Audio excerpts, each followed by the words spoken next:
For more highlights on this issue, we are delighted to be joined over the phone by Ambassador Mongy Badr, the political thinker. Good evening, Mr. Mongy. Yeah, good evening. I hope you're doing well. Thank you very much. As Israeli Defense Minister ordered the army to prepare for voluntary departures from Gaza, Egypt said it actually rejects any suggestion aiming at liquidizing the Palestinian cause. So what could be the repercussions of your forced displacement of Palestinians from their Palestinian land?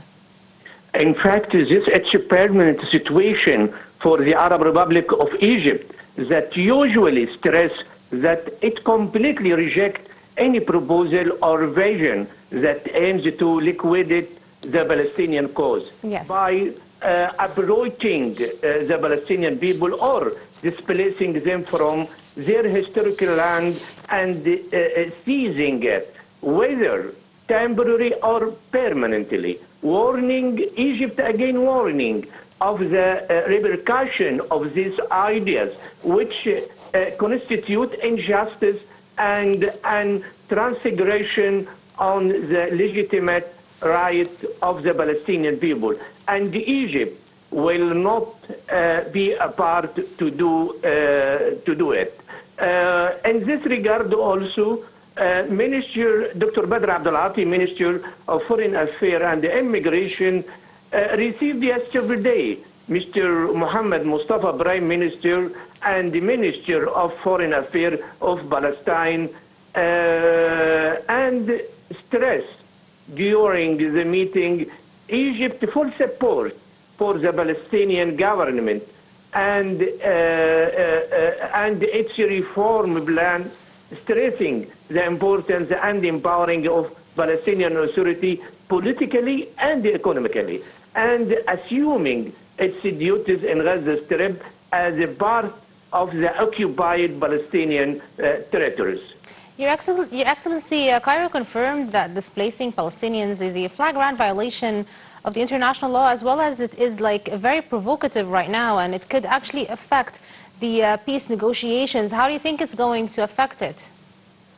In fact, Egypt again rejects any proposal or vision that aims to liquidate the Palestinian cause. Yes. Through displacement, and the Ministry of Foreign Affairs stressed the necessity of implementing the ceasefire in Gaza and its three-stage and permanently. And the ministry warned of the repercussion of Israeli statement inciting the return of fighting. Also, I would like to add in this point that